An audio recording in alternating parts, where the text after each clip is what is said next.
Hello मेरे lollipop बच्चों, कैसे हो आप सब। उम्मीद करते हैं आप सब बहुत ही बढ़िया होंगे और आप अपनी परीक्षा, अपनी बोर्ड परीक्षा क्लास 8 की तैयारी भी बहुत ही अच्छे तरीके से कर रहे होंगे। तो आज हम क्लास 8 का साइंस का, जी हां, विज्ञान के 50 जो most very very important objective सवाल है, उन सभी सवालों को आज की इस वीडियो में हम कंप्लीट करने वाले हैं। जी हां मेरे प्यारे बच्चों, जो आपके बोर्ड परीक्षा के लिए बहुत ही ज्यादा महत्वपूर्ण होगा। जी हां, ये मेरे प्यारे बच्चों, इसमें हम टोटल जो प्रश्न बताने वाले हैं, ये टोटल 50 प्रश्न बताने वाले, जो 50 अंकों का होगा। जी हां, प्रत्येक प्रश्न एक एक नंबर के यहां पर पूछे जाएंगे। तो ये मेरे प्यारे बच्चों आपके पूरे मॉडल के ही तरीके से, जिस तरीके से एग्जाम आएगा वो पूरे मॉडल से ही मेरे प्यारे बच्चों यहां पर 50 सवालों को हम यहां पर बताने वाले हैं। तो यहां से आपके बोर्ड परीक्षा में बहुत सारे सवाल देखने को मिलेगा। तो आइए शुरू करते हैं मेरे प्यारे बच्चों, और सभी सवालों को हम लोग एक एक करके यहां पर देखते हैं। देखिए, सबसे पहला सवाल क्या कह रहा है बच्चों, बहुत ही ज्यादा महत्वपूर्ण सवाल है। क्या है कि भारत में प्रोजेक्ट टाइगर शुरू किया गया, कब किया गया? ऑप्शन है 1990 में, 1972-73 में, 2007-8 में, या फिर शुरू नहीं हुआ। तो प्यारे बच्चों, भारत में जो है प्रोजेक्ट टाइगर का जो शुरुआत हुआ ना था, ये आपका 1972-73 में हुआ था। जी ठीक है। When did project tiger start in India? कितना में? तो 1972 और 73, है ना, 1972-73 में। बच्चों ये प्रोजेक्ट टाइगर शुरू क्यों किया गया? क्योंकि बच्चों, है ना, भारत में धीरे धीरे बाघों की संख्या घटती जा रही थी, इसीलिए इसका संरक्षण के लिए मेरे प्यारे बच्चों ये प्रोजेक्ट टाइगर जो है ना, इस परियोजना का शुरू किया गया 1972-73 में। याद रखेंगे। आगे बढ़ते हैं मेरे प्यारे बच्चों। नेक्स्ट सवाल क्या कह रहा है कि देखो कितना लॉलीपॉप सवाल है। कोशिका, है ना, सर्वप्रथम कोशिका का खोज किसने की है? जी हां बच्चों, सर्वप्रथम कोशिका का खोज जो किया था, कौन किया था? तो ये सब बच्चा बच्चा बता देगा कि सर रॉबर्ट हुक किया था। अगर कह देगा मेरे प्यारे बच्चों कि कब किया था, तो आप कहना सर 1665 ईस्वी में किया था। ठीक है, 1665 ईस्वी में कौन किया था? रॉबर्ट हुक कोशिका का खोज किया था, है ना। चलो आगे बढ़ते हैं मेरे प्यारे बच्चों। नेक्स्ट सवाल पे हमारा अगला सवाल क्या कह रहा है कि एक मुलायम धातु जिसे चाकू से काटा जा सकता है। ठीक है, इसमें आपको पूछ रहा है कि एक मुलायम धातु जिसे चाकू से काटा जा सकता है। आप लोग को पता है मेरे प्यारे बच्चों कि धातुओं को हम लोग चाकू से काट सकते हैं। प्यारे विद्यार्थी जी बताओ मुझे, क्या आप धातु को चाकू से काट सकते हो? अगर मान लो बच्चों ये लोहा है, ठीक है, ये मान लो बच्चों लोहा है, क्या हम इसे चाकू से काट सकते हैं? बोले गुरुजी कैसे काट सकते हैं? नहीं। तो बच्चों हाँ, लेकिन लेकिन लेकिन एक ऐसा धातु है जिसको आप चाकू से काट सकते हो। ठीक है, कौन सा धातु है बाबू? तो ये आपका सोडियम धातु। जी हाँ, सोडियम एक ऐसा धातु है बच्चों जिसको हम चाकू से काट सकते हैं। साथ ही साथ ये भी याद रखेंगे बच्चों, सोडियम के साथ साथ पोटेशियम भी धातु है ना बच्चों। याद रखिएगा, सोडियम के साथ साथ पोटेशियम भी ऐसा धातु है बच्चों जिसको हम चाकू से काट सकते हैं। ठीक है, पोटेशियम हो गया। लिथियम भी मेरे प्यारे बच्चों हम चाकू से काट सकते हैं। कहीं हथवा नहीं कट गया जी, लहर रहा है।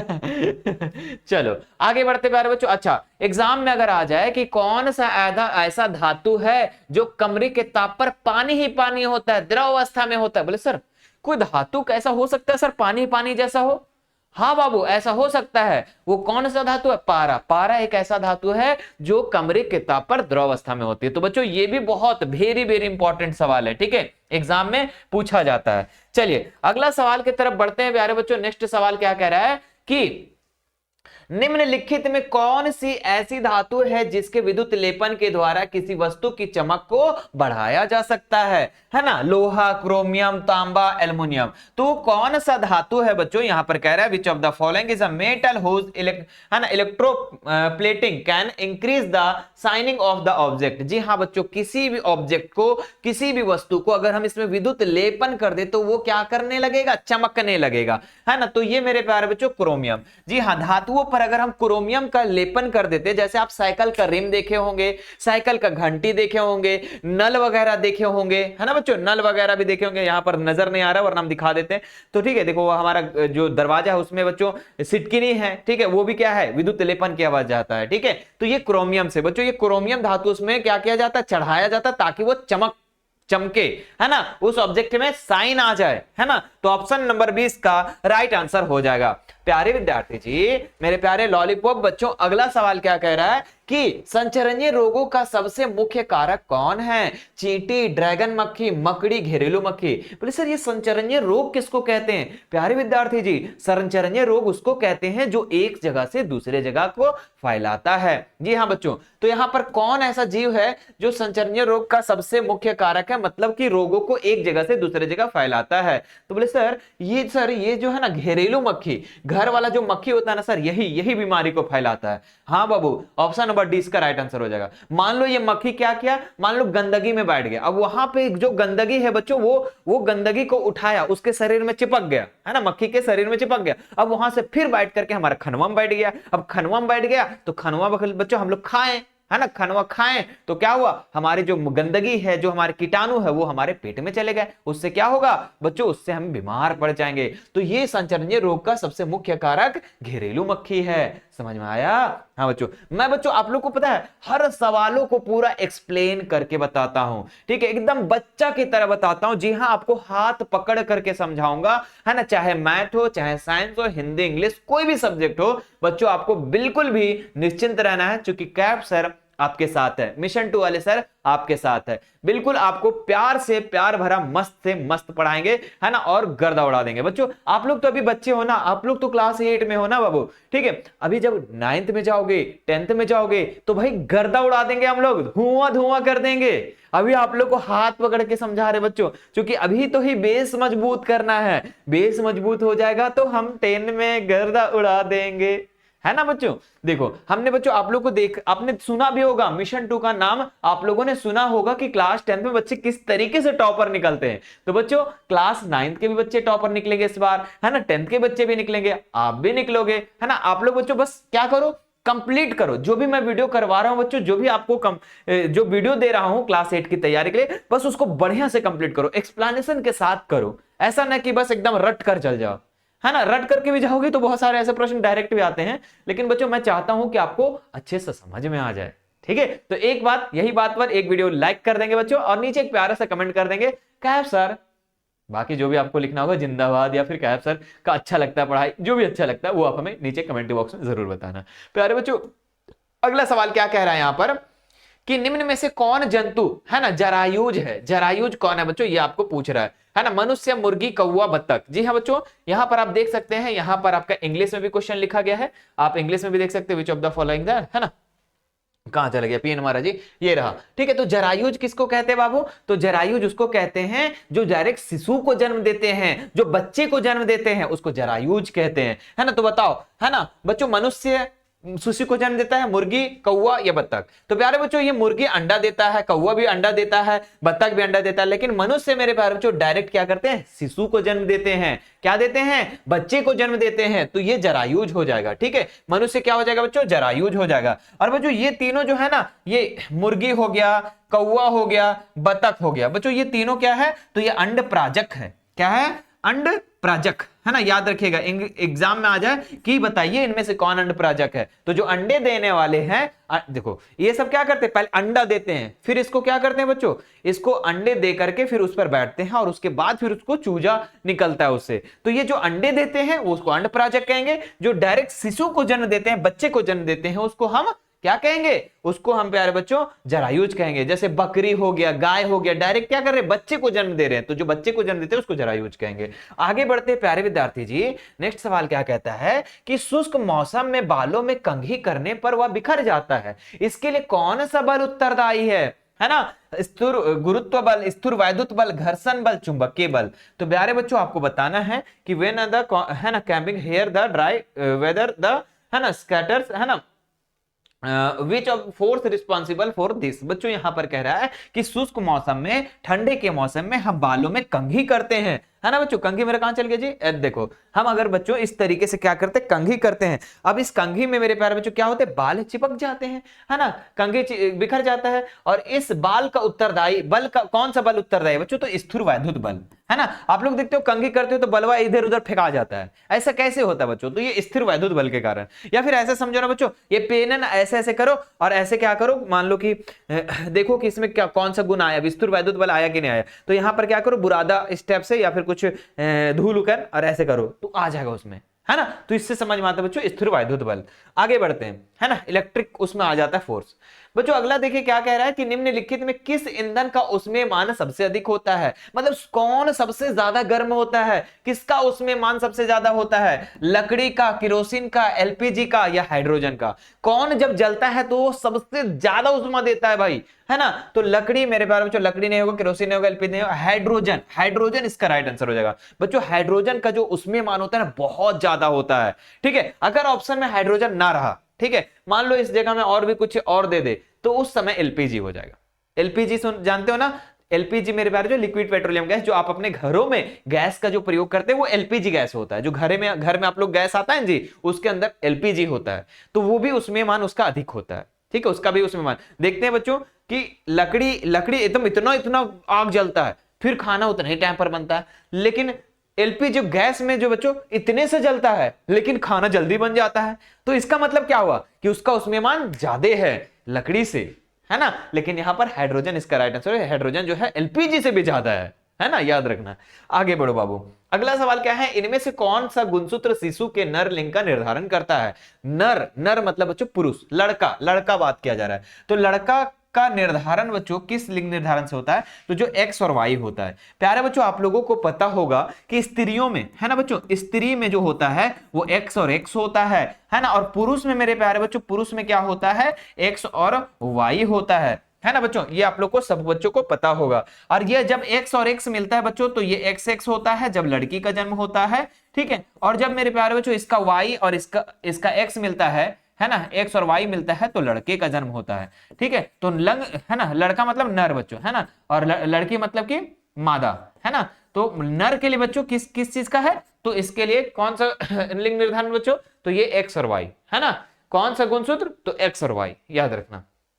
आगे बढ़ते हैं, नेक्स्ट सवाल देखो बच्चों, कह रहा है कि मानव नेत्र में वस्तु का प्रतिबिंब किस भाग पर बनता है। तो बताओ मेरे प्यारे बच्चों, हमारी आंख में जो प्रतिबिंब बनता है, मान लो कि कोई भी चीज को देखें, है ना, देखें हम, मान लो ये कंघी है बच्चों, इस कंघी को हमने देखा तो हमारा एक प्रतिबिंब बना, वहां पर फिगर बना, एक छाया बना, है ना, डुप्लीकेट छाया बना, तो उसी को हम लोग क्या कहते हैं, प्रतिबिंब बोलते हैं। और ये कहां पर बनता है बच्चों, मानव की आंख पर, तो ये रेटिना पर बनता है। कहां पर बनता है बाबू, रेटिना पर बनता है। जैसे बच्चों ये आंख है, ठीक है, आंख है ये, है ना, इधर आंख है और यहां पर बनता है बच्चों, यहां पर रेटिना होता है, यहीं पर प्रतिबिंब बनता है। कोई भी चीज फोकस आता है ऐसे, और कहां पर प्रतिबिंब बनता है, यहां पर प्रतिबिंब बनता है, ठीक है। अरे भाई चलो ठीक है, अच्छा से मिला देते हैं, यहां पर मिलना चाहिए, ठीक है। तो ये बनता है बच्चों, याद रखिए कहां पर बनता है, रेटिना पर बनता है। अच्छा एक क्वेश्चन और मैं बताता हूं बच्चों, यहां पर ध्यान दीजिएगा इस आइरिस के बारे में। ऐश्वर्या राय को देखो तुम, ऐश्वर्या राय को, बोले हाँ सर देखे हैं, उसका आंख कैसा है, बोले सर ब्लू आकार का है, ब्लू कलर का है। बोले सर कैसे ब्लू कलर, बच्चों हम लोग का जो कलर भूरा भूरा, किसी का काला जो दिख रहा है ना, कैसेट के जैसा, है ना, बीच वाला छोड़ करके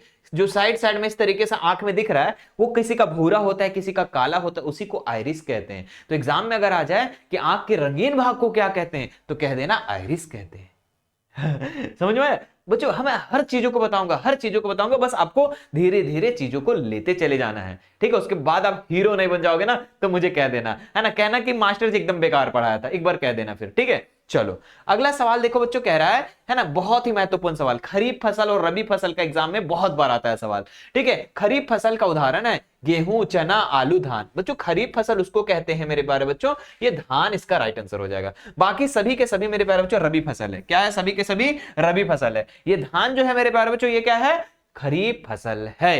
क्या है, खरीफ फसल है, धान, धान हो गया, है ना। याद रखिएगा बच्चों, खरीफ में आप लोग याद रखिएगा, खरीफ फसल में याद रखिएगा, खरीफ फसल में मेरे प्यारे बच्चों धान हो गया, है ना, धान हो गया, मक्का हो गया मेरे प्यारे बच्चों, ये सब आपका खरीफ फसल का उदाहरण है, ठीक है। रबी फसल का उदाहरण क्या हो जाएगा बच्चों, रबी फसल का तो अभी आप लोग को हमने बता भी दिया। रबी फसल में, रबी फसल में क्या क्या बता दिए, गेहूं, चना, आलू। क्या हमने बताया बच्चों, गेहूं, चना, आलू, है ना। तो ये सब मेरे प्यारे बच्चों रबी फसल का उदाहरण है। देखो खरीफ फसल का जो टाइम पीरियड होता है बच्चों, ये जून जुलाई में जो रोपा जाता है, जुलाई अगस्त में, या जुलाई अगस्त बोलो या जून जुलाई बोलो, बात बराबर है, ठीक है। मान लेते हैं जुलाई, जुलाई में मेरे प्यारे बच्चों इसको रोपा जाता है और ये दिसंबर में काट लिया जाता है, ठीक है। और दिसंबर के बाद जनवरी में मेरे प्यारे बच्चों ये रबी फसल फिर हमारे आ जाते हैं, ठीक है। चलो अगला सवाल देखते हैं, सौर परिवार में कितने ग्रह हैं। बताओ मेरे प्यारे बच्चों, आपको बताना है यहाँ पर सोलर सिस्टम, है ना, हाउ मेनी प्लैनेट्स, है ना, बताना आपको कितना प्लैनेट है सोलर सिस्टम में, कितने ग्रह हैं। तो आप कहेंगे सर हम लोग तो बचपन से याद किए हैं, कितने कितने, 8। कितने ग्रह बाबू? 8 ग्रह है। बोले गुरुजी नाम बता दीजिए ना सबका। ठीक है बाबू, नाम याद करो।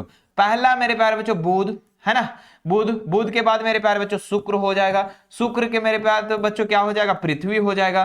ठीक है, पृथ्वी हो जाएगा। पृथ्वी के बाद बच्चों मंगल हो जाएगा। मंगल के बाद मेरे प्यारे बच्चों बृहस्पति होगा, बृहस्पति, है ना, बृहस्पति हो जाएगा। फिर मेरे प्यारे बच्चों शनि हो जाएगा। फिर मेरे प्यारे बच्चों अरुण हो जाएगा, है ना, और फिर मेरे प्यारे बच्चों नेपट्यून हो जाएगा, है ना, नेपट्यून। तो ये 8 ग्रह हैं, है ना। और यहां पर सूरज है, सूरज से सबसे पहले बुध आता है, फिर शुक्र, फिर पृथ्वी, फिर मंगल, फिर बृहस्पति, शनि, फिर अरुण और नेपच्यून। ठीक है, जिसको हम लोग अरुण के नाम से भी जानते हैं। तो ये याद भी रखना आप लोगों को, है ना, 8 ग्रह का नाम को याद रखना है बच्चों। अगला सवाल क्या है? घर्षण हमेशा होता है। देखिए घर्षण मतलब खदखुरा, घर्षण मतलब खदखुरा बच्चों, है ना।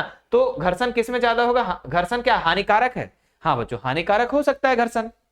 अगर मान लो तुमको क्या है बच्चों, यहां पर मान लो कि कुछ चीज को खिसकाना है, जैसे मान लो कि बक्सा है, तो बक्सा को ऐसे खिसकाना है। मान लो बच्चों नीचे बहुत घर्षण है, घर्षण मतलब बहुत खुरखुरा है, तो घसकेगा? नहीं घसकेगा। लेकिन नीचे बच्चों पूरा प्लेन है, टाइल है, और उसके बाद बक्सा घसकाओगे तो घसक जाएगा। तो इससे क्या होगा बच्चों? इससे आपको क्या समझ में आएगा कि जहां पर घर्षण जरूरत होता है वहां पर ठीक है, जहां नहीं तो नहीं। तो जैसे मान लो बक्सा को घसकाएंगे, वहां पे हमारे लिए क्या होगा? वो वहां के लिए हानिकारक है बच्चों, घर्षण वहां के लिए हानिकारक है। लेकिन कहीं कहीं लाभदायक भी हो सकता है, कहीं कहीं लाभदायक भी हो सकता है। तो मेरे प्यारे बच्चों घर्षण क्या है? कुछ मामलों में हानिकारक होता है, तो कुछ मामलों में लाभदायक होता है, याद रखेंगे। चलिए अगला सवाल देखते हैं मेरे बच्चों। जैसे लाभदायक कहां हो जाएगा बच्चों? जैसे खदखुरा होता है तो हम लोग को चलने में सहायता होता है। अब मान लो पूरा प्लेन रहता है जहां घर्षण ही नहीं होता, तो हम लोग को चलते तो एकदम पड़ाक पड़ाक पड़ाक पड़ाक गिरते हैं। समझ में आया? हाँ, आगे देखो बच्चा। नेक्स्ट सवाल क्या है कि पैरासूट बनाने में किस रेशे का उपयोग होता है? पैरासूट बनाने में किस रेशे का उपयोग होता है बच्चों? तो पैरासूट जो हम लोग उड़ते हैं, है ना, हम लोग तो उड़े नहीं भाई, पैसा उतना है नहीं हम लोग पास, है ना, है ना बच्चों, हम लोग पास उतना पैसा नहीं। जिस दिन हम लोग पास पैसा आएगा तो हम लोग भी उड़ने चले जाएंगे, है ना, उड़ने चले जाएंगे पैरासूट में, हवाई जहाज में, सब जगह उड़ेंगे, है ना। तो बच्चों ये नायलॉन रस्सी का बना होता है ना। पैरासूट क्या होता है? उड़ने के लिए होता है? नहीं, ऊपर से चौंकने के लिए होता है। ऊपर होता है बच्चों, ऊपर से अगर मान लो जहाज है वो कहां से चौंक जाएंगे एकदम, पैराशूट पकड़ के धीरे धीरे धीरे धीरे धीरे धीरे धीरे उतर जाएंगे। तो समझ में आया? तो बच्चों ये नायलॉन रस्सी से होता है, क्योंकि नायलॉन रस्सी ना बहुत मजबूत होता है। अब तुम मान लो सुतरी रस्सी से तुम पैराशूट बना दोगे तो गिर जाओगे पहले, तुम पैराशूट ऊपर रह जाएगा। चलो अगला सवाल बच्चों, मानव के कानों के लिए श्रोता प्रास कितना है बच्चों? है ना, पूछ रहा है कि मानव के कान के लिए श्रोता प्रास क्या है। तो बता, याद रखना बच्चों कि श्रोता प्रास जो है 20 हर्ट्ज से 20,000 हर्ट्ज तक, 20 हर्ट्ज से 20,000 हर्ट्ज तक, है ना। हम इतने ही साउंड को सुन सकते हैं, मानो बच्चों इस साउंड को सुन सकता है। अगर 20,000 हर्ट्ज से ज्यादा होगा तो वो नहीं सुन सकता है, वो क्या करेगा बच्चों? वो बहरा हो जाएगा। अगर 20 हर्ट्ज से कम है तो सुन नहीं सकता है भाई, इतना कम साउंड सुन ही सकता है। ठीक है, याद रखेगा। अब इसमें कभी कभी एग्जाम में आता है कि मानव श्रेयता का ऊपरी प्रास क्या है? तो 20,000 हर्ट्ज। अगर निचली प्रास क्या है? 20 हर्ट्ज। याद रखना, ऐसे भी सवाल उल्टा करके पूछा जा सकता है। किस यंत्र के उपयोग से भूकंप की तरंगों को रिकॉर्ड किया जाता है? तो याद रखिएगा बच्चों, भूकंप की तरंगों को हम भूकंप लेखी से रिकॉर्ड करते हैं। किससे? भूकंप लेखी से, सिस्मोग्राफ से बच्चों, है ना, सिस्मोग्राफ से, है ना। और भूकंप को हम लोग मापते कैसे बच्चों? तो रिएक्टर पैमाना से, याद रखेगा, है ना। अगला सवाल है, विश्व तापन का प्रमुख कारण क्या है? विश्व मेरे प्यारे बच्चों धीरे धीरे क्या हो रही है? तापमान बढ़ते जा रही है। ठीक है, तो ये इसका कारण क्या है भाई? इसका कारण है यहाँ पर कार्बन डाइऑक्साइड की बढ़ती मात्रा। ठीक है, कार्बन डाइऑक्साइड की बढ़ती मात्रा, ऑप्शन नंबर डी इसका राइट आंसर हो जाएगा। संकटपन्न प्रजाति है बच्चों, है ना, यहां पर बोल रहा है कि संकटपन्न प्रजाति कौन है? मतलब जो संकट में है ना, मतलब जो प्रजातियां धीरे धीरे लुप्त होते जा रही है, खत्म होते जा रही है, जैसे बाघ हो गया, हाथी हो गया, है ना, ये सब क्या है बच्चों? अब धीरे धीरे दिख रहे हैं, अब हमें दिखता ही नहीं कहीं पर, अब मतलब वो धीरे धीरे लुप्त होते चले जा रहा है, मतलब वो संकट में है। तो यहाँ पर आपको बताना बच्चों, घोड़ा तो अभी भी देखते हैं हम लोग, है ना, गाय भी तो भैया पूरा, कुत्ता तो भैया इधर उधर पूरा दौड़ते रहता है। बाघ जो है बच्चों ये क्या होता है? बाघ क्या होता है? बोले गुरुजी बाघ जो होता है ना सर, धीरे धीरे वो खत्म होते जा रहा है, संकटपन्न जातियां हैं, संकटपन्न प्रजातियां हैं। आगे बढ़ते हैं। जंतु कोशिका में क्या अनुपस्थित होता है? जंतु कोशिका में बच्चा बता बेटा क्या होता है? अनुपस्थित, है ना। तो जंतु कोशिका बच्चों आप लोग को दो तरीके से कोशिका होता है, एक जंतु कोशिका, एक पादप कोशिका। जंतु कोशिका मतलब कि जंतुओं की जो कोशिका होती है, और पादप कोशिका मतलब जो पेड़ पौधे कोशिका होती है। तो बच्चों जंतु कोशिका में जो होता है ना, कोशिका भित्ति नहीं होता है, कोशिका भित्ति नहीं होता है ना, कोशिका भित्ति नहीं होता है, इस बात को याद रखिएगा, है ना, सेल वाल नहीं होता है। बाकी इसमें मेरे पास जो झिल्ली भी होता है, केंद्रक भी होता है, जीव विद्रव भी होता है, लेकिन कोशिका भित्ति नहीं होता है। तो कोशिका भित्ति किस में होती है, तो ये पादप में होता है, याद रखिएगा, ये किस में होता है बच्चों, पादप में होता है। पादप के सबसे बाहरी परत जो होता है बच्चों, उसको कोशिका भित्ति कहते हैं, मतलब कोशिका झिल्ली के जस्ट ऊपर एक ठोर।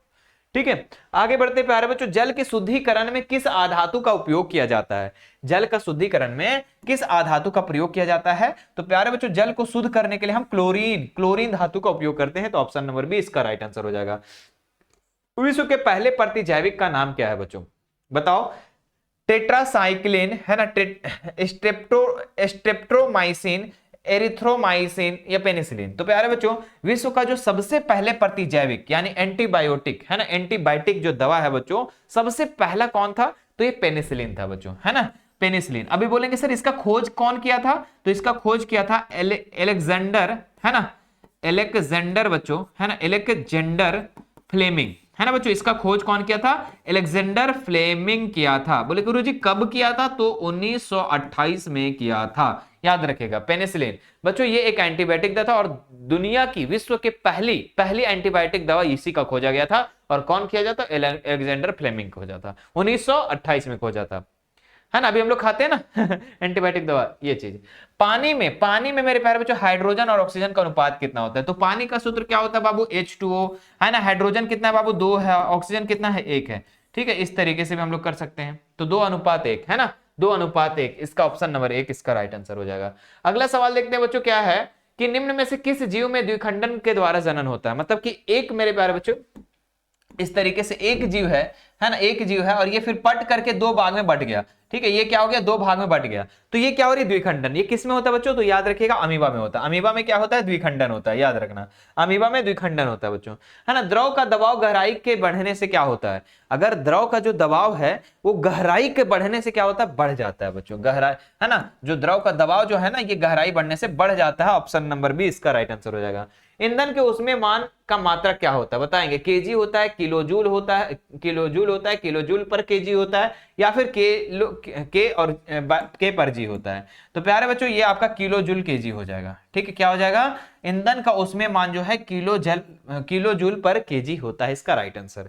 आगे बढ़ते हैं प्यारे बच्चों, किशोर अवस्था की उम्र क्या होती है बच्चों, है ना, एडोलेसेंस का जो होता है बच्चों यहाँ पर आपका उम्र पूछ रहा है, तो किशोरावस्था का उम्र जो होता है बच्चों यहाँ पर पूछ रहा है 11 से 19, 10 से 6 से 10, 0 से 10, इनमें से कोई नहीं। तो किशोरावस्था का जो उम्र होता है बच्चों ये होता है 11 से 19 वर्ष तक। जी हाँ, किशोरावस्था कहने का मतलब तात्पर्य ये है बच्चों, जब लड़के क्या होते हैं बड़े होने लगते हैं, जब लड़के की मूछ दाढ़ी बढ़ना स्टार्ट हो जाता है, लड़कियों में बच्चों, लड़कियों में कमर चौड़ी होने लगती है, तो उस उम्र को ही किशोरावस्था उम्र कहा जाता है। मतलब वो उसमें शारीरिक और मानसिक बहुत ही तीव्र गति से विकसित होती है। ठीक है, तो इस समय मेरे प्यारे बच्चों 11 से 19 वर्ष, और ये बहुत ही मेरे प्यारे, और इसी समय है ना विपरीत लिंग के प्रति क्या होता है बच्चों, विपरीत लिंग के प्रति क्या होगा, आकर्षण होता है। मतलब कि जो लड़की है लड़का पे आकर्षण, लड़का है तो लड़की पे आकर्षण, मतलब ये वाला जो गुण रहता है बच्चों ये 11 से 19 वर्ष में ही आ जाता है। ठीक है, इससे बच के रहना है सभी बच्चों को। आगे बढ़ते हैं, नेक्स्ट सवाल है बच्चों, सामान्य नेत्र के द्वारा पढ़ने के लिए सर्वाधिक सुविधाजनक दूरी क्या है। चलो उससे पहले मेरे प्यारे बच्चों एक शायरी हो जाए, है ना, कि क्या बोलेंगे, लगा के आग हमने जीवन में कई शौक पाले हैं। बच्चों अगर कोई कहेगा ना आपसे कि बच्चे तुम पढ़ते कहां हो, तो कहना कि लगा के आग हमने जीवन में कई शौक पाले हैं, गर्व से कहो हम मिशन 2 वाले हैं, है ना बच्चा। सभी लोग एक बार यही शायरी एकदम नीचे कमेंट बॉक्स में भर दो, है ना, कमेंट बॉक्स में भर दो बच्चों, है ना। चलिए क्या है, सामान्य नेत्र, है ना, सामान्य नेत्र द्वारा पढ़ने के लिए सुविधाजनक दूरी कितनी होती है बच्चों, तो कोई भी चीज को हम पढ़ने के लिए, जैसे मान लो कि ये पेपर है, ठीक है, ये मेरे प्यारे बच्चों पेपर कोई बुक ले लेते हैं ना, अरे पेपर वो गिर गया, ठीक है, मान लेते मेरे प्यारे बच्चों ये पेपर है, तो हमको 25 सेंटीमीटर की दूरी पर रखना होता है। कितना दूरी पर, 25 सेंटीमीटर की दूरी पर, याद रखेगा, है ना, 25 सेंटीमीटर, मीटर नहीं बच्चों, सेंटीमीटर, है ना। आगे बढ़ते हैं, है ना, है ना, चलो आगे बढ़ते हैं। फूलों फलों एवं सब्जियों के बड़े पैमाने पर उत्पादन क्या कहलाता है? अगर फूलों को, है ना बच्चों, फूलों को फलों को और सब्जी को बड़े पैमाने पर अगर हम उगाएंगे बच्चों तो उसको हम क्या कहेंगे? हॉर्टिकल्चर कहेंगे। क्या कहेंगे बच्चों? उसके हॉर्टिकल्चर कहेंगे। अच्छा, सेरीकल्चर किसको कहेंगे? तो याद रखिएगा बच्चों, रेशम उत्पादन को मेरे प्यारे बच्चों क्या कहेंगे? हम सेरीकल्चर कहेंगे, है ना। एपीकल्चर किसको कहेंगे बच्चों? तो मधुमक्खी पालन को, है ना बच्चों, याद रखिएगा। मधुमक्खी पालन को हम क्या कहेंगे? मक्खी बच्चों, मक्खी पालन को हम क्या कहेंगे? एपीकल्चर कहेंगे। मजा आ रहा है बच्चों? एक बार दिल बनाकर भेज देंगे सभी बच्चे, है ना, कि सर मजा आ रहा है। फायर वाले इमोजी भेजेंगे, सर मजा आ रहा है ना। चलो अगला सवाल देखो, जो बहुत ज्यादा इंपॉर्टेंट सवाल है, ठीक है।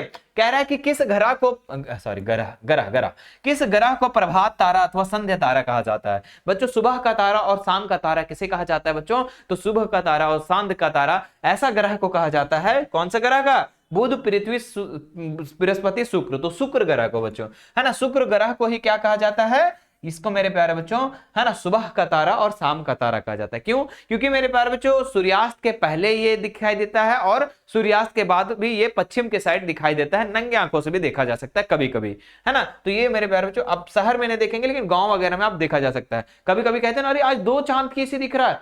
वही बच्चों, वही एक शुक्र ग्रह आपको दिखता है कभी कभी, है ना। याद रखिएगा। अगला देखते हैं मेरे प्यारे बच्चों, किस आकृति की वस्तु पर तरल घर्षण कम होता है? तो घर्षण सबसे कम जो होता है ये किस आकार पर? आयताकार पर, वर्गाकार पर, नौकाकार पर, वृत्ताकार पर। तो इसका राइट आंसर क्या हो जाएगा? नौकाकार पर। नौकाकार पर मेरे प्यारे बच्चों क्या होता है? घर्षण कम होता है। आगे बढ़ते हैं मेरे प्यारे बच्चों, है ना। अच्छा, मैं पढ़ाता हूं कैसे बच्चों? एक बार हमें नीचे कमेंट करके जरूर बताना बच्चों, है ना, कि मैं पढ़ा कैसे रहा हूं आप लोगों को। मजा आ रहा है? एक बार, है ना, मजा आ रहा है? सारी चीजें क्लियर समझ में आ रही है ना? ऐसा ना कि बच्चे, ऐसा तो नहीं लग रहा कि रट रहे हैं हम कोई चीज को।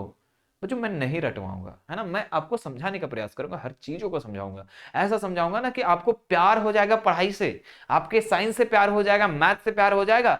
ऐसा पढ़ा के रखूंगा, ऐसा। क्योंकि मेरे प्यारे बच्चों पूरे जैक बोर्ड में हमने एक संकल्प लिया है कि झारखंड के हर बच्चों को मुझे पढ़ाना है, ठीक है। हर बच्चों को शिक्षित करना है, और वो भी अपने लैंग्वेज में। हाँ बच्चा, हम अपन लैंग्वेज में तो इनके इतना अच्छा सीखा है वो कि तो इनके बहुत मजा आए। तो ठीक हो, बहुत मजा आए। तो 9th में आज भी तुकरुम पढ़े वो, और 10th में चलिए भी तुकरुम पढ़े वो। तो टेंशन बिल्कुल ना लेना हो तो इनके, ठीक हो। हाँ आगे बढ़ो।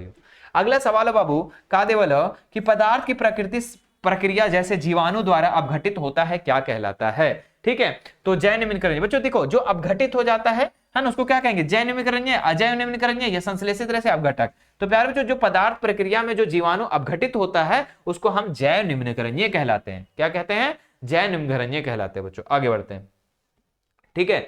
और प्यारे बच्चों, अगर आपको मेरे प्यारे बच्चों आगे नेक्स्ट क्लास कोई भी तैयारी करनी है, या फिर मेरे प्यारे बच्चों पीडीएफ पाना है, या फिर मेरे प्यारे बच्चों आपको कोई भी अपडेट पाना है, तो आप हमारा ऑफिशियल वेबसाइट, ये वेबसाइट बोलते हैं, हमारा ऐप को डाउनलोड कर सकते हैं। हमारा ऐप का नाम क्या है मेरे प्यारे बच्चों? मिशन 2 वाले सर, है ना, मिशन 2 वाले सर। उस एप्लीकेशन को डाउनलोड करो। अरे फ्री फायर से अच्छा बच्चों आप लोग इस एप्लीकेशन को डाउनलोड करो, कुछ नॉलेज हो जाएगा, है ना। कुछ क्या हो जाएगा बच्चों? नॉलेज हो जाएगा। तो इस एप्लीकेशन को डाउनलोड कर लो, वहां पर आप लोग को कुछ पीडीएफ वगैरह मिल जाएंगे, कुछ वीडियो मिल जाएंगे, और भी बच्चों प्रीवियस ईयर क्वेश्चन भी दे दिया जाएगा। साथ ही साथ मेरे प्यारे बच्चों आप लोग को क्या होगा, 9th में जब चले जाओगे तो वहां पे भी तैयारी गर्दा उड़ा के कराया जाएगा, ठीक है। तो सभी बच्चों को ये एप्लीकेशन डाउनलोड कर लेना है। क्या करना है? डाउनलोड कर लेना है। कहां से? प्ले स्टोर से जाकर के ये ऐप को डाउनलोड कर लेना है, ठीक है। चलो अगला सवाल। अब देखो, जब डाउनलोड करोगे तो नंबर मांगेगा, नंबर डाल के ओटीपी डाल देना। आपको नहीं आएगा तो बड़े भैया बहन से करवा लेना, हो जाएगा, ठीक है। बच्चा क्या कह रहा है? ध्वनि की प्रबलता किस कारक पर निर्भर करती है बच्चों?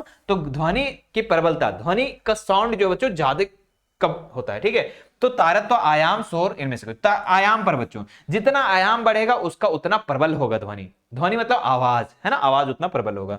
आगे बढ़ते, विपरीत आवेशों के बीच का क्या प्रतिक्रिया होती है बच्चों? है ना, आकर्षण होता है, प्रतिकर्षण होता है, प्रतिकर्षण दोनों होता है, इनमें से कोई नहीं। तो प्यारे बच्चों विपरीत आवेश, है ना बच्चों, आवेश क्या है? एक धन आवेश, एक ऋण आवेश। आवेश कितने प्रकार के होते हैं? 2 प्रकार के, एक ऋण आवेश, एक धन आवेश। तो ऋण आवेश और धन आवेश के बीच क्या करता है? आकर्षण होता है, आकर्षण होता है बच्चों, है ना, आकर्षण होता है। चलिए आगे बढ़ते हैं मेरे प्यारे बच्चों नेक्स्ट सवाल पर। विपरीत जब रहेगा तब, और सेम रहे बच्चों तो प्रतिकर्षण होगा, ठीक है, दूर भगाएगा, है ना। चलो बच्चों, हरित गृह, है ना, क्या कह रहा है सवाल कि हरित गृह प्रभाव के वैश्विक तापन के लिए मुख्य रूप से कौन उत्तरदायी गैस है ना बच्चों? कार्बन डाइऑक्साइड, मीथेन, दोनों इनमें से कोई नहीं। तो जो हरित लवक, सॉरी हरित लवक बोलते हैं, हरित गृह प्रभाव और वैश्विक तापन के लिए जो मुख्य मुख्य मेरे प्यारे बच्चों उत्तरदायी गैस है, ये कार्बन डाइऑक्साइड है और मीथेन गैस है ना। मीथेन का सूत्र होता है CH4, याद रखिएगा, है ना, CH4 याद रखिएगा। आगे बढ़ते बच्चों, वह पुस्तक जिसमें सभी संकटापन्न प्रजाति का रिकॉर्ड रखा जाता है कहलाता है blue data book, green data book, है ना, yellow data book, red data book. तो प्यारे बच्चों, है ना, जो ये पुस्तक है ना, वह पुस्तक जिसमें क्या होती है, संकटपन्न प्रजाति, संकटापन्न प्रजाति, मतलब कि जो जो मेरे प्यारे बच्चों लुप्त होने का खतरा में है। जी हाँ, अब जो प्रजातियां धीरे धीरे खत्म होने के कगार में है, ठीक है, वैसी प्रजातियों को एक बुक में लिखा जाता है। उस बुक का नाम क्या है बाबू, रेड डाटा बुक। जी हाँ, इसी में मेरे प्यारे बच्चों जो भी प्रजाति यानी कि जो भी जीव जंतु हो या पेड़ पौधे हो जो खत्म होने के कगार में बच्चों, यही रेड डाटा बुक में लिखा जाता है। और ये पूरा बच्चों विश्व का बुक है, पूरा क्या है, विश्व का बुक है ना, पूरे दुनिया का बुक है बच्चों, है ना, जिसको हम लोग रेड डाटा बुक कहते हैं। निम्न में से कौन सा पदार्थ जीवाश्म ईंधन है बच्चों, जीवाश्म ईंधन, है ना, सौर ऊर्जा, परमाणु ऊर्जा, जल ऊर्जा, कोयला। तो प्यारे बच्चों इसमें आपको देखना है कि जीवाश्म ईंधन कहते किसको है। जीवाश्म ईंधन हम उसको कहते हैं जो लाखों करोड़ों वर्ष लग जाता है उस चीज को बनने के लिए। तो प्यारे बच्चों, सौर ऊर्जा तो जब तक सूरज रहेगा तब बन जाएगा, परमाणु ऊर्जा बना सकते हैं, जल ऊर्जा बना सकते हैं, जल रहेगा तो, लेकिन कोयला बनने में मेरे प्यारे बच्चों लाखों करोड़ों वर्ष लग जाता है। तो यही है जीवाश्म ईंधन, क्या है, यही है जीवाश्म ईंधन। चलिए आगे बढ़ते हैं प्यारे विद्यार्थी जी। हमारा नेक्स्ट सवाल कहता है कि कोशिका में कोशिका द्रव के बीच खाली संरचना को होती है जिसे क्या कहते हैं, कोशिका झिल्ली कहते हैं, कोशिका भित्ति कहते हैं, रिक्तिका कहते हैं, केंद्रक। तो प्यारे बच्चों ये मान लो कि कोशिका है, बीच में क्या है बच्चों, केंद्रक है ना। कोशिका थोड़ा अच्छे से बना लेते हैं भाई, है ना। ये मान लो बच्चों ये कोशिका है, कोशिका के बीच में क्या है, केंद्रक है ना। और बच्चों इसके कोशिका द्रव है सब, है ना, कहीं हरित लवक है, कहीं मेरे प्यारे बच्चों क्या है, लाइसोसोम है, कहीं माइटोकॉन्ड्रिया, इस तरीके से। तो इनके बीच में देख रहे खाली स्थान है, तो खाली स्थान को हम लोग कहते हैं रिक्तिका। क्या कहते हैं बच्चों, रिक्तिका कहते हैं, है ना, वैक्यूल कहते हैं। चलिए आगे बढ़ते हैं मेरे प्यारे विद्यार्थी जी। नेक्स्ट सवाल कहेंगे कि कौन सी आधातु कमरे के ताप पर वायु के साथ अभिक्रिया कर लेती है। मतलब कौन सा मेरे प्यारे बच्चों आधातु का बात किया जा रहा है जो कमरे के ताप पर वायु में जैसे आता है ना वो आग पकड़ लेता है। कौन सा हो जाएगा बच्चों, श्वेत फास्फोरस, लाल फास्फोरस, सोडियम पारा। तो प्यारे बच्चों श्वेत फास्फोरस जो है ना, ये क्या है ना, कमरे के ताप है। जैसे यहाँ कमरे के ताप है, जितना भी टेम्परेचर है, तो ये इसको हम लाएंगे वहां पर, तो जैसे वायु के संपर्क में आएगा ना तो आग पकड़ लेगा। ठीक है, तो ये मेरे प्यारे बच्चों ऑप्शन नंबर ए इसका राइट आंसर है। बहुत जल्दी अभिक्रिया कर जाती है बच्चों। अगला देखते हैं क्यूनन की प्रक्रिया की खोज किसने की थी। तो प्यारे बच्चों यहां पर आपके ऑप्शन दिए गए हैं, Edward Jenner, Alexander Fleming, Robert Hooke, Louis Pasteur. तो प्यारे बच्चों है ना, बताओ मुझे कि क्यूनन की प्रक्रिया, अच्छा बताओ क्यूनन की प्रक्रिया किसको कहेंगे। प्यारे बच्चों क्यूनन की प्रक्रिया हम उसको कहते हैं ना जो चीनी से एल्कोहल बनाने की प्रक्रिया को ही हम क्यूनन कहते हैं। और इसका खोज किया था लुई पास्चर। कौन किया था बच्चों, लुई पास्चर किया था 1857 में, है ना, लुई पास्चर किया था, याद रखिएगा 1857 में। रॉबर्ट हुक किसका खोज किया था बच्चों, तो कोशिका का खोज किया था, कोशिका का खोज किया था। कब किया था, 1665 में किया था, याद रखेंगे। अच्छा अलेक्जेंडर फ्लेमिंग क्या बोले थे हम लोग बच्चों भी, अलेक्जेंडर फ्लेमिंग क्या खोजा था, पेनिसिलिन खोजा था। क्या खोजा था, पेनिसिलिन खोजा था। देख रहे सब चीज याद कर लो बच्चों, पेनिसिलिन। प्यारे बच्चों अगर मैं बात करूं एडवर्ड जेनर किसका खोज किया, तो याद रखिएगा चेचक का खोज किया था, है ना, चेचक का टीकाकरण का, चेचक का टीकाकरण, है ना बच्चों, टीकाकरण का खोज किया था। तो ये है मेरे प्यारे बच्चों आप लोग को सिस्टम कि ऐसे याद कर लो चारों ऑप्शन को, कोई भी आएगा एग्जाम में छाप कर आना, छोड़ कर मत आना। और प्यारे बच्चों आप लोग पता है कि आप लोग का क्वेश्चन जो आएगा ओएमआर सीट में आएगा, किस में आएगा, ओएमआर में आएगा, है ना। और ओएमआर कैसे भरना है मेरे प्यारे बच्चों ये आप लोग को हम वीडियो बनाकर बता देंगे, तो टेंशन बिल्कुल भी नहीं लेना है, टेंशन बिल्कुल भी नहीं लेना है। ओएमआर कैसे भरना है, क्योंकि बच्चे बहुत आसान है ओएमआर भरना, बस कुछ नहीं होता बच्चों, क्वेश्चन दिया हुआ रहता है, मतलब यहाँ पर 1 2 3 4 5 लिखा रहेगा और उसमें ABCD रहेगा। तो मान लो कि पहला का B होगा तो B वाला में गोल गोल कर दो, दूसरा का C होगा तो दूसरा का C में कर दो। अरे कुछ नहीं, आसान है बच्चों, हलवा है। एक बच्चा के बता देंगे, जो जन्म लिया आज उसको भी बता देंगे तो वो भी सीख जाएगा, है ना। हाँ आगे देखो बोले जन्म ले बच्चे का सीख जाएगा सर, मजाक कर रहे हैं हम सर, बहुत मारेंगे। बोले सर हम तो भी कुछ किए नहीं, बच्चे नहीं मारेंगे नहीं मारेंगे नहीं मारेंगे, आपको नहीं मारेंगे। आपको हम क्यों मारेंगे, कभी सोचे हो आपको हम क्यों मारेंगे, नहीं मारेंगे, है ना। आप लोग तो मेरे प्यारे प्यारे प्यारे विद्यार्थी जी हैं, मेरे प्यारे मेरे लॉलीपॉप बच्चे, मेरे रसगुल्लो हो। चलो क्या है बच्चा कि जब है ना बच्चों, हाँ जब जब चालक विलयन में विद्युत धारा प्रवाहित की जाती है तब विलयन के रंग में परिवर्तन होता है। ठीक है, यह संकेत करता है बच्चों, है ना, क्या संकेत करता है, तो विद्युत धारा प्रवाहित की जाती है जब विलयन में बच्चों, तो उसमें रंग चेंजेस होता है। तो ये क्या संकेत करता है, विद्युत धारा के रासायनिक प्रभाव, विद्युत धारा के उष्मीय प्रभाव का, विद्युत धारा के चुंबकीय प्रभाव का, विद्युत धारा का तड़ित प्रभाव का।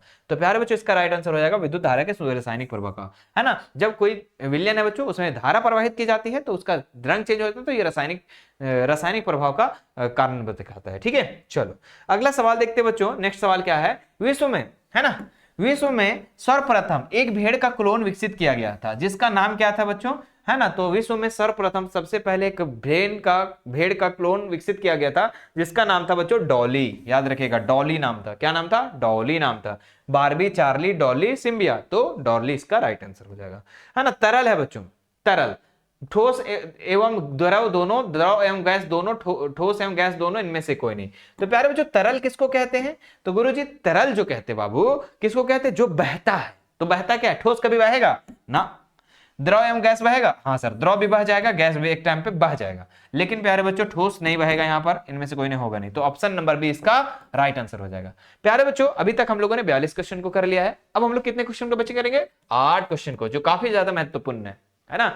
और ये 8 सवाल बच्चों आप लोगों को मैं, मेरे प्यारे बच्चों, मिशन 2 पर आप लोगों को क्या पढ़ा रहा हूं, मैथ और साइंस पढ़ा रहा हूं। ठीक है, क्योंकि हम पहले क्या करते थे, जब बच्चों हम जब यहाँ पर बच्चों को पढ़ाते थे तो उस समय हम ऑल सब्जेक्ट ले लेते थे। ठीक है, मैथ ले लेते, साइंस लेते, हिंदी, इंग्लिश, है ना, और एसएसटी सब हम क्लास करवाते थे। पिछले साल आप जाकर देख सकते हो, उससे पिछले भी देख सकते हो, हमने सारी करवाया।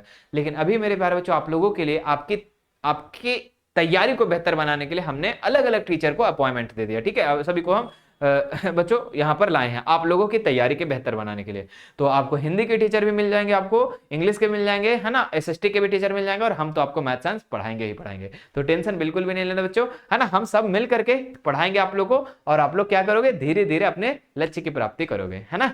हाँ चलो अगला सवाल देखते हैं मेरे प्यारे विद्यार्थी जी। नेक्स्ट सवाल क्या है, विद्युत उपकरणों में लगी आग बुझाने के लिए सबसे अच्छा अग्निशामक है, क्या है बच्चों, सबसे अच्छा अग्निशामक, पानी, पेट्रोल, कार्बन डाइऑक्साइड, तेल, है ना। तो विद्युत उपकरणों में लगी आग बुझाने के लिए सबसे अच्छा अग्निशामक क्या है बच्चों, तो सबसे अच्छा अग्निशामक जो है ना, सब मतलब कि जो आग को बुझाने के लिए काम करता है, तो ये कार्बन डाइऑक्साइड है। तो ऑप्शन नंबर सी इसका राइट आंसर हो जाएगा। चलिए आगे बढ़ते हैं मेरे प्यारे बच्चों। नेक्स्ट सवाल क्या है कि लड़के के गले में, है ना, लड़के के गले के सामने उभरा हुआ भाग क्या कहलाता है। तो लड़का जो लोग होता है बाबू, उसका गर्दनों में ऐसे ही निकल रहता है, इसे देख रहा है कैसे निकला हुआ है ना। तो इस तरीके से निकल जाता है, वो किशोरावस्था की उम्र में होते हैं। तो हम तो बच्चे किशोरावस्था की उम्र पार कर चुके हैं, और उससे 10 साल पार भी कर चुके हैं, है ना। हमारा एज अगर बात करें बच्चों, तो हमारा 25 हो चुका है। ठीक है, 26 में भी, है ना, 25 एज हो चुका है हमारा। ठीक है, तो जो 11 से 19 वर्ष है उसी तो हम किशोरावस्था का उम्र बताए थे, तो हम तो 25 का यहाँ पर। ठीक है, तो हम तो उससे निकल गए। ठीक है, तो बच्चों जब 11 से 19 वर्ष होता है उस समय क्या होता है, धीरे धीरे यहाँ पर कंठमनी निकलते रहता है बच्चों, इसी को हम कंठमनी कहते हैं, जिसको एडम्स एप्पल कहते हैं बच्चों। तो ऑप्शन नंबर ए इसका राइट आंसर। और ये निकलता है बच्चों तो लड़कों में आवाज चेंजेस होते हैं, बदलाव नजर आता है। देखे होंगे कि लड़के में धीरे धीरे क्या होता है, एकदम प्यारा प्यारा, बच्चे जब जन्म लेते हैं, जब बच्चे बड़ा होते हैं तो धीरे धीरे बहुत प्यारा से बोलते हैं, लेकिन जैसे जैसे वो बड़े होते हैं तो कैसे बोलने लगते हैं, मतलब कि मोटा आवाज हो जाता है। ठीक है, चलो अगला सवाल देखो, श्वेत प्रकाश के में कितने रंग होते हैं। तो सूर्य के प्रकाश में मेरे प्यारे बच्चों आप लोग को पता होना चाहिए 7 रंग होते हैं। कौन कौन सा होता है बच्चों, तो बैंगनी होता है ना, जामुनी होता है बच्चों, है ना, जामुनी, नीला होता है ना, नीला, हरा होता है, पीला होता है, बेजानी पिनाला, नारंगी होता है ना, और लाल होता है बच्चों, याद रखिएगा। ठीक है, तो ये कितने रंग, 1 2 3 4 5 6 7, है ना, 2 2 4 2 6 7। ठीक है, तो 7 रंग होते हैं बच्चों, है ना। चलो अगला सवाल देखते हैं, एक स्थान पर एक ही प्रकार के बड़ी मात्रा में उगाए गए पौधे को क्या कहते हैं। तो एक स्थान पर बड़ी मात्रा में उगाए गए पौधे को हम क्या कहते हैं बच्चों, तो फसल कहते हैं। क्या कहते हैं उसको, फसल कहते हैं। तो ऑप्शन नंबर बी इसका क्रॉप इसका राइट आंसर हो जाएगा। अगला देखते हैं किलो, है ना, खगोलीय पिंडों के बीच की दूरी को किस इकाई से मापा जाता है। तो प्यारे बच्चों जितने भी ग्रह है ना, बुध ग्रह, शुक्र ग्रह, पृथ्वी से दूरी, ऐसे बोलते हैं चंद्रमा से हमारी दूरी कितनी है पृथ्वी की, पृथ्वी से बुध ग्रह की दूरी कितनी है। तो ये जो इतना लंबा जो दूरी मापा जाता है बच्चों, ये प्रकाश वर्ष से मापा जाता है, उसको किलोमीटर से नहीं मापेंगे। जैसे बोलते हैं कि यहाँ वहां से वहां तक दूरी है तो 10 किलोमीटर 15 किलोमीटर, ऐसा नहीं, उसको प्रकाश वर्ष से मापा जाता है। किससे मापा जाता है? प्रकाश वर्ष से, मीटर सेंटीमीटर से नहीं, प्रकाश वर्ष से मापा जाता है।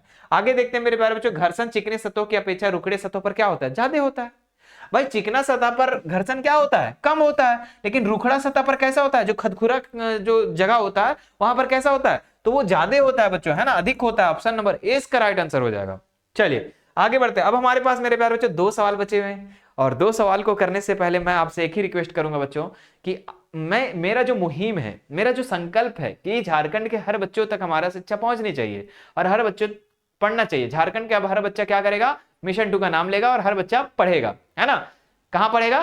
तो मिशन 2 प्लेटफॉर्म पर पढ़ेगा। ठीक है बच्चों, तो मैं चाहता हूं कि आप लोग कम से कम 10-10 बच्चों को, 15-15 बच्चों को शेयर करें, है ना। अगर मेरे प्यारे बच्चों आप लोगों ने प्यार और सपोर्ट दिखाया इस तरीके से, है ना, हम देखें कि हाँ बच्चों ने प्यार सपोर्ट दिखा रहे हैं, तो प्यारे बच्चों आप लोगों के लिए हम ये कुछ कर देंगे, ऐसा कुछ कर देंगे कि आप उस चीज को सोच भी नहीं सकते हैं। तो आप लोग को क्या करना है? अपने 10-10 बच्चों को, 15-15 बच्चों को, और साथ ही साथ अपने स्कूल ग्रुप या फिर ट्यूशन ग्रुप में सेंड कर देना है। ठीक है, हाँ ये चीज जरूर करना बच्चों। वीडियो को कॉपी करोगे और डाल देना उधर। ठीक है, क्या है बच्चों? अगला सवाल दिया गया है कि निम्न में कौन प्राकृतिक बहुलक है ना। निम्न में कौन प्राकृतिक बहुलक है ना बच्चों। प्राकृतिक का बात किया जा रहा है। देखो पॉलिस्टर कृत्रिम है, एक्रिलिक कृत्रिम है, नायलॉन भी बच्चों एक मानव बनाता है, ये सारे कृत्रिम है। लेकिन सेलुलोज है मेरे प्यारे बच्चों, ये क्या है? प्राकृतिक बहुलक है। तो ऑप्शन नंबर बी इसका राइट आंसर होगा। अब हमारे पास लास्ट सवाल ये रहा। जी हाँ बच्चों, जो ध्वनि सुनने में अप्रिय लगती है, जी हाँ बच्चों, जो ध्वनि, जो आवाज हमें खराब लगता है सुनने में, उसको क्या कहते हैं? सुरीली ध्वनि। अच्छा हमको बताओ कि जैसे मेरा आवाज आप लोगों को बहुत खराब लग रहा होगा, तो सुरीली ध्वनि कहोगे? बोले हैं मास्टर जी की सुरीली ध्वनि कहाँ है भाई?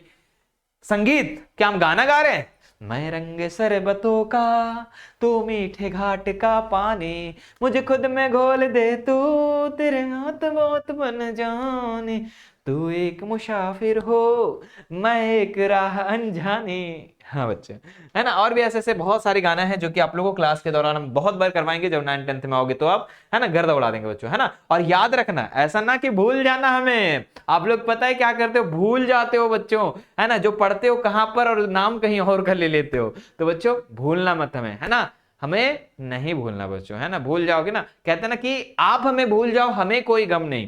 कहते बच्चों कि आप हमें भूल जाओ हमें कोई गम नहीं, जिस दिन हमने आपको भुला दिया समझ लीजिएगा इस दुनिया में हम नहीं। चलो अगला सवाल देखते हैं बच्चों, क्या है? जो ध्वनि सुनने में अप्रिय लगती है उसे क्या कहते हैं? सुरीली ध्वनि, संगीत, शोर, दुखद। बच्चों शोर लगता है, बहुत खराब लगता है, नॉइस लगता है यार क्या तुम बकवास कर रहे हो भाई, क्या कर रहे हो। तो जो खराब लगता है हमको, जो ध्वनि, जैसे मान लेते हैं ट्रैक्टर चल रहा है, उधर उधर बस चल रहा है, भैया हमको बहुत खराब लगता है, तो उसको हम शोर कहेंगे। क्या कहेंगे? शोर कहेंगे। ठीक है, ऑप्शन नंबर सी इसका राइट आंसर हो जाएगा।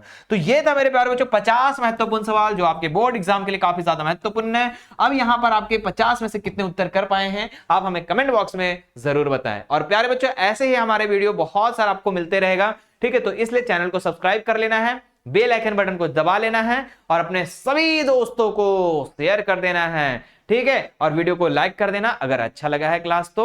और प्यारे बच्चों, और हमारा आपकी तैयारी के लिए हमने एक प्लेलिस्ट तैयार किया है। YouTube पर जाना, मिशन 2 YouTube चैनल पर अभी जो देख रहे हो उसका प्लेलिस्ट में जाना, प्लेलिस्ट में जाके चेक करना क्लास 8 की तैयारी, उसमें जाइएगा, सभी वीडियो आपको एक जगह मिल जाएंगे। ठीक है, चलो फिर बच्चों फिर मिलते हैं आप लोगों से। हाँ, और आप लोग बारे बच्चों अगर आप इस वीडियो को पहले देख रहे हो, 5 तारीख से पहले देख रहे हो, तो 5 फरवरी को मेरे प्यारे बच्चों आप लोग के लिए बहुत बड़ा कुछ होने वाला है। तो उस दिन सिर्फ 9th के बच्चे नहीं, सिर्फ 10th के बच्चे नहीं, सिर्फ 11th के बच्चे नहीं, सिर्फ 8 के बच्चे नहीं, सारे बच्चे, झारखंड के हर बच्चे 5 फरवरी को 6 बजे शाम में सभी को जुड़ना है।